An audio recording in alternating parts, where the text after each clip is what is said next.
and analysis on The show today, we are joined by a young Kerala IAS officer, a young mother who has in fact been targeted recently on social media because of a very innocent gesture on her part.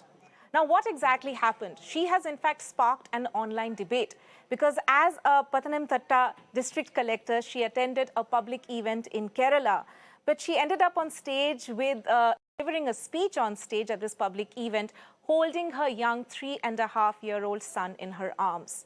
Now, that has in fact divided netizens online. There's been a lot of reactions on this. While some have in fact hailed her, there are others who have questioned on whether or not it is proper for an IAS officer to actually show up at a public event, deliver a speech, while being clearly, visibly seen with her child, tending to her child and performing the role of a mother. In fact, the Deputy Speaker of the Assembly, who had put up that video on social media, had to delete it after a point because of the kind of strong reactions that this particular video was receiving. In fact, on the show, I'm joined by the woman herself, the young Kerala IAS officer, Pathanamthitta District Collector, Divya Iyer. Thank you so much, ma'am, for joining us today. Thank you so much. Right, ma'am, first of all, I want to start by asking you, what were the circumstances under which, you were at this event? If you can just give your version of the story first before I actually start my questions. This actually happened a week ago. It was on last Sunday evening after 6 p.m. that I had attended the Adoor International Film Festival, which is an event of purely non-official nature. And as the name suggests, it is obviously a cultural gathering. And so I had gone there with my son, and for around half an hour to 45 minutes, he was actually in the audience and outside the venue. And I think somehow before my name got called for addressing the audience, he, as you can see in the video that's being played right now, he hopped onto the dais, and the rest of it you can see as to what happened. And in fact, it was a very joyous surprise to all of us who attended the event there, including all the other guests who were on the dais and off the dais.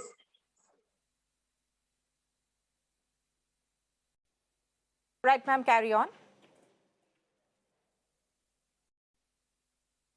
Right, so you were present at that particular event as a guest when your child went up on the stage and you decided to carry on with the speech holding your son in your arms. Ma'am, does the kind of reaction which you've seen online coming, of course, there have been certain people who have backed you, supported you, but there's also been a lot of negative, strong reactions.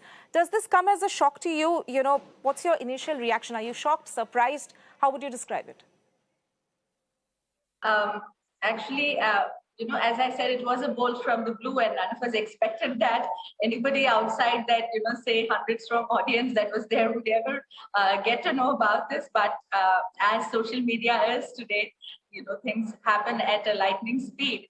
And we were in fact surprised that this captured the attention, and, but at the end of the day, I'm happy and I'm glad that the rights of children as well as mothers are actually being a point of discussion today widely across borders, because what young mothers face, the challenges and the opportunities both are quite similar across borders is what I feel. And this is in fact, I think, a very encouraging position right now, as we can see, wherein we are actually talking about what children deserve and what kind of parenting is being, catered to children of these days today. So at this point, I am in fact very glad. But when it all started off, I think I was a bit taken aback as to something like this actually deserved so much attention. Right, and your husband's come out in support. There have been several other people also who have supported you, and you've taken a very positive outlook to this entire incident. But do you think that it is a little unfair at some level? Probably if a male IAS officer was seen on stage with their son, it wouldn't have got the kind of reactions that you did? Yes, as hypothetical as that question is, probably I think it would have been lauded as to, what a wonderful father. So I don't know if that's my offhand reaction, but that's what most people think, that, when a woman starts, exhibiting the domestic side of her, or any other role, when a woman dons any other role other than that of a purely official nature, people always mistake it, or rather misinterpret it, as if their commitment to work, or the seriousness with which they are taking their work, such the qualities or the attributes that we typically give to a women officer, or any women employee for that matter. When we don other roles, we often think that it takes away from the official them. In fact, it is just the opposite. That, as a person, and as a committed officer, and as a committed mother, I think we become more wholesome, and the kind of contribution that we give towards society, in fact, gets enhanced, rather than rather than taking away from it. So, I think that is a kind of narrative that we need to build upon as well. That as officers, as public persons, we need to be wholesome people, and it is impossible for us to take one away from the other, as we are the same people, we are the same persons, we are the same individuals. So, I would like to consider myself as as I mentioned earlier on, we cannot take shifts in our roles like this. We are 24/7 moms, we are 24/7 IAS officers, and several other roles that all of us put on. It's not just about collectors or officers. In fact, from Kerala, we have several women who, who are working abroad, leaving their state, leaving their homes, leaving their families. So, each person has got their own set of challenges, and we find unique solutions to make sure that we are wholesome people. That's right. And as you're saying that, you're a 24/7 mom, and, probably this video has gone out as an inspiration to many other young mothers as well. But, it's been a week, as you said, since this incident, since this video went viral, and the kind of reactions that have been coming since a week on. Has that in any way affected you? Have you had any sort of mental stress over it, that, people are talking about your, a situation where your child is also involved? Or how has this episode affected you? You have, of course, come out with a very positive response to it. But, how has this journey, how has this week been so far? In fact, I had not responded in the first, I think, first 4 days I had not responded to it.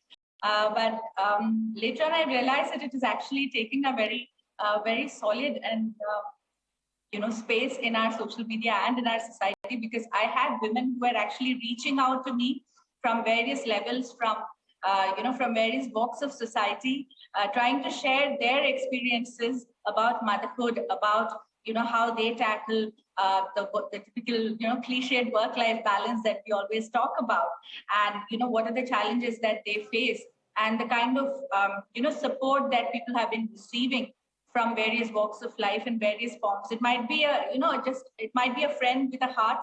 It might be a colleague who can just listen to you. It might be an office space which accommodates all your challenges as a woman and as a young mother. It might be a family that's been extremely supportive, or it might just be a book or an incident like this, which just empathizes with the kind of experiences that you have also had in your life.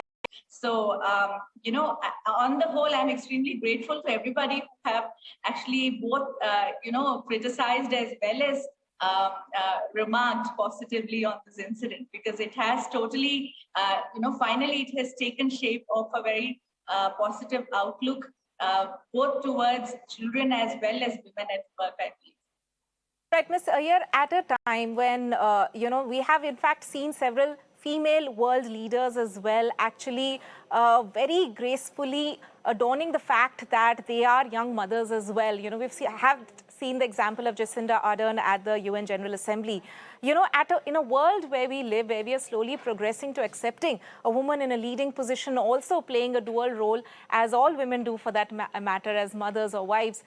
Do you think this kind of reaction that you have encountered online comes across as jarring to you? What would you like to tell to those trolls? Because would you like to say, wake up, look around you, smell the coffee? Because it's not the first time around that we've seen such an incident. Yes, I do agree on the part that, some of the remarks or some of the comments were probably unsolicited, but I would not really blame them squarely, because our society is composed of all sorts of people who have had different kinds of upbringing and different kinds of life experiences which have conditioned them to a certain thought process. And I think we have to give due credit to that also. And the very fact that there was a clash of opinions is what has actually made this a relevant discussion today. So it is a chance for them to change and to open up and to look at the other side of life. So I am happy that they are also open to this change right now. And I hope that, we carry on and continue with this conversation. One of my last questions to you, I believe I was just doing some research about you and I saw there's also this video which had gone viral a few months back of showing you dancing at a college event with students. If I'm not wrong, and it seems that, the reason why I'm putting this out here is that it seems that you're not shying away from actually breaking out from that stuffy image of government officers that we have, where you're actually engaging with students, joining them, in a college event or a dance event that they're holding. And in this case, of course, very impromptu action that you had on stage, delivering a speech with your child in your arms. As you said, social media has its pluses and its negatives as well. So we have seen, of course, government officers have a very different sort of image, going by the traditional image that we have seen. So is this, are you a little conscious about the fact that you're, in a way, sometimes opening yourself up to criticism, stepping a little out of the boundaries of what we see and how we box a government officer, generally speaking? Actually, to be very honest with you, I'm just being myself. And the very fact that, I'm actually a doctor by training. And after that, I got into the civil services. And, the various roles that I have donned in my life, I have taken it up with equal panache and equal passion. And I try to do justice to every opportunity that comes my way. So, I'm just trying to be myself.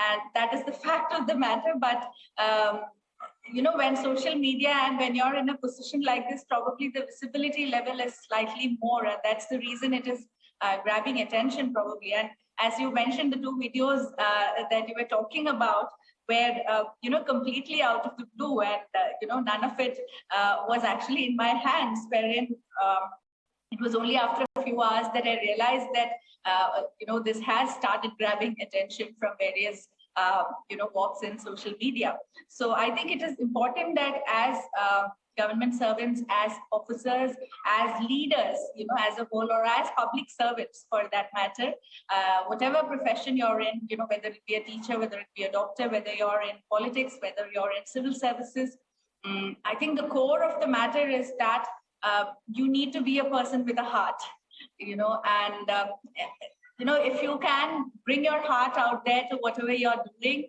it is very easy to connect with people around you. And that is one mantra that I have always carried around with myself. And, when my son hopped onto the dais, I think, everyone there everyone there with a heart had a smile on their faces. And that was the very spontaneous reaction that I had. And I also feel that, while raising children, especially, I remember reading in a book recently, it says that it is not our job to toughen up children to face a cruel and heartless world, but we have to raise them in such a way so that they can make this world a little less cruel and heartless.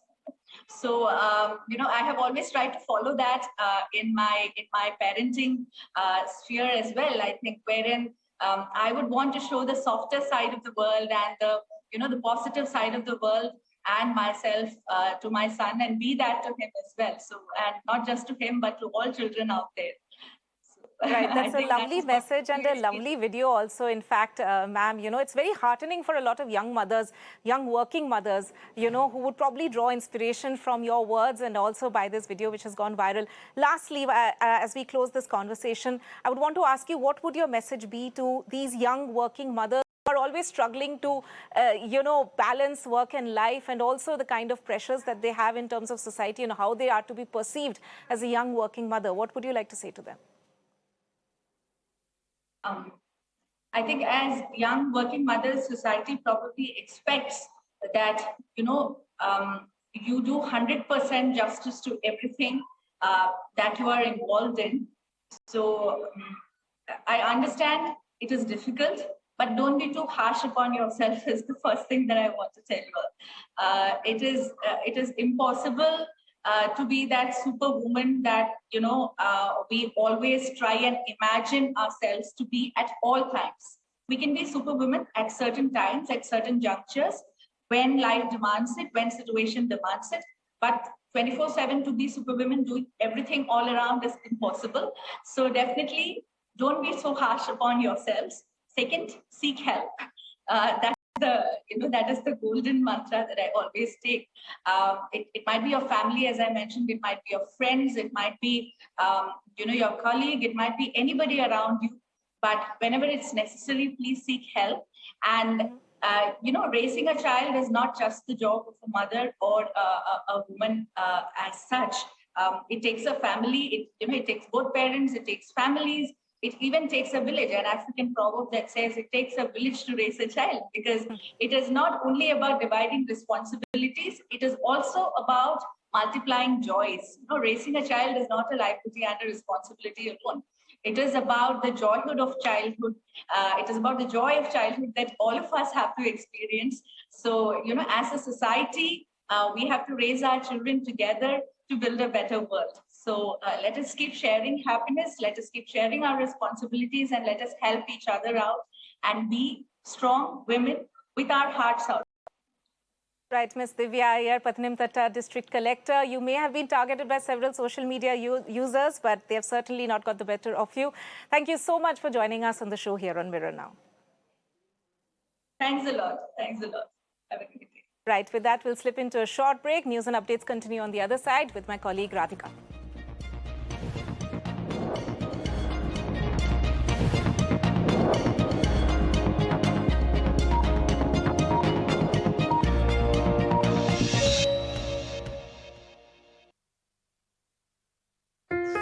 Day wake up to new possibilities, but riddled with old issues. Issues that refuse to go away from our city. Simply because we never say it loud enough for the authorities to pay heed. Come, fight it out. Say it loud to reclaim your urban life. We are with you. Mirror Now. You first.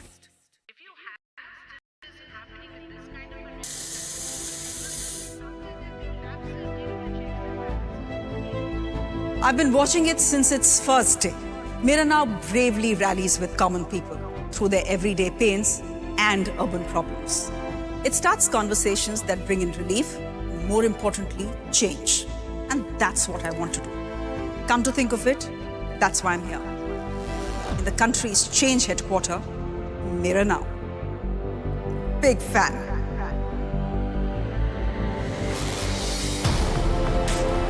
Hi. I'm Shreya Dhondial on The Urban Debate. Let's demand some answers, shall we?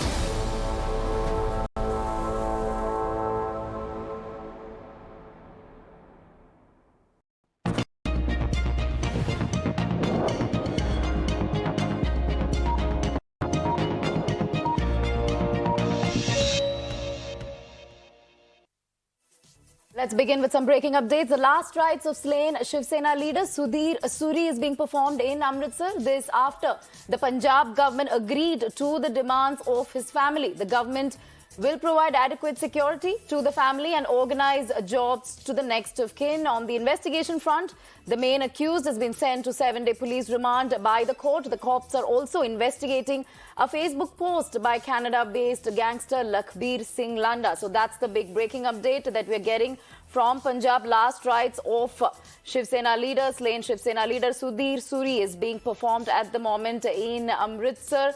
The last rites are underway in the state of Punjab. An immense crowd of Shiv Sena workers can be seen in the procession, and family has been continuously demanding justice for Suri.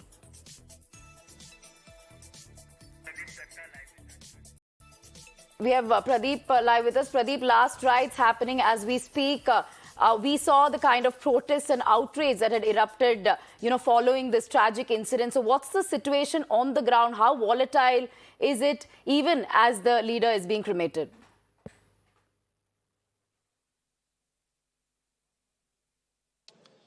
See, no doubt about that the situation is under control, but yes, people are agitated and angry, and there are several questions in their mind.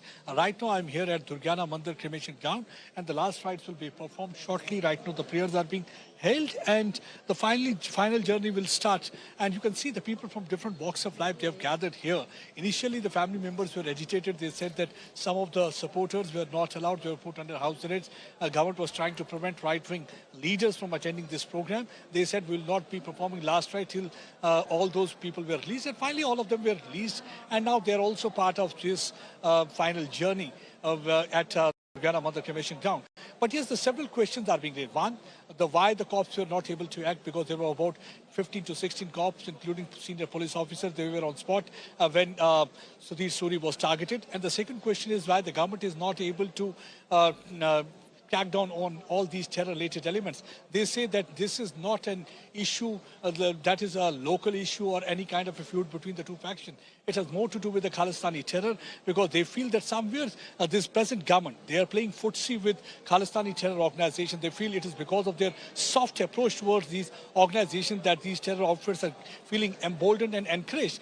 Just you can very well understand, just